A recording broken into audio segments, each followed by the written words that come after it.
Panginoon,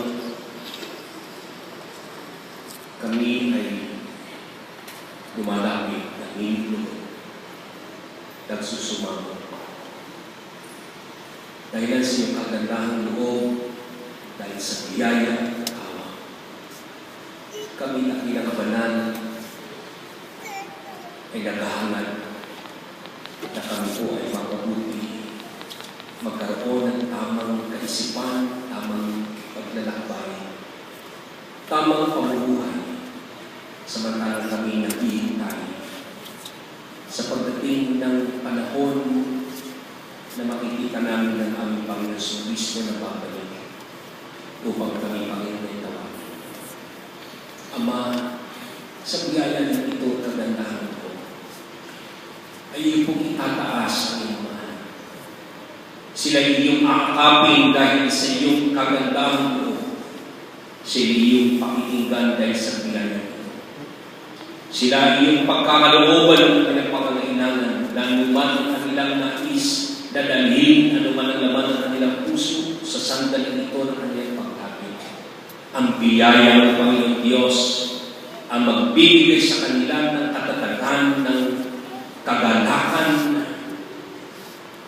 at ng kanilang pagtanaw na mayroong paniniwala na kanilang makakatan ng mga ito ay biyaya ng Diyos ang magbibigay. Silang mga may karamdaman, sila Panginoon Diyos na may mga sakit. Ang kapangyarihan ay nagaganap dahil ang biyaya kapag o Diyos ay iyong ipagkakaluan. Nararanasan nila ang kagalingan ng kaayusan dahil sa biyaya. At lalo higit silang o Diyos na dumadaan sa mahigpit na pagsubok. May pagluha. Sila Panginoon Diyos na pagbag ang kanilang mga damdamin, nagugululihanan, nalulungkot, nalulungkot. Bigyan mo sila ng hindi. Bigyan mo sila ng kagalakan. Bigyan mo sila ng pag-asa. Bigyan mo sila, Panginoon Diyos, ng kagandahan ng kanilang pong pananaw.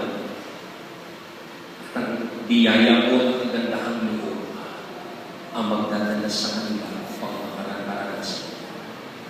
Sila mga nagdumating sa kaarawan, pagpalayo ng kanilang buhay. Silang mga dumating sa anibersaryo ng kasal. Patuloy mo silang pag-isahin sa Panginoon.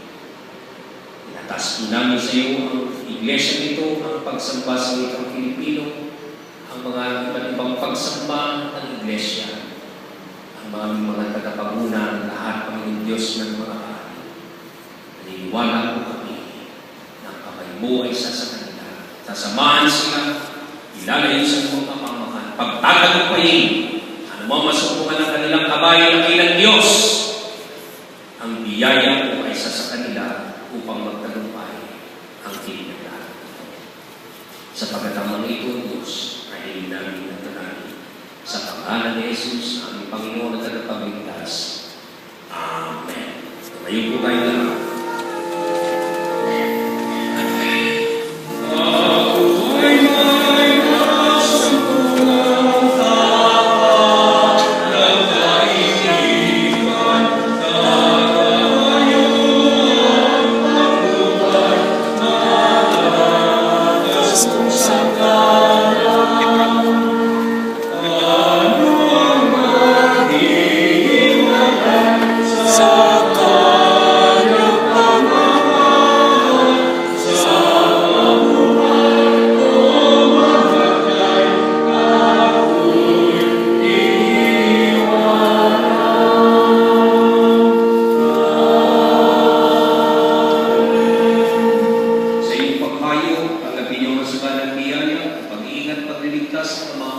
Ng anak at ng Espiritu, manahan sa inyo mula ngayon at ang wakas. Amen.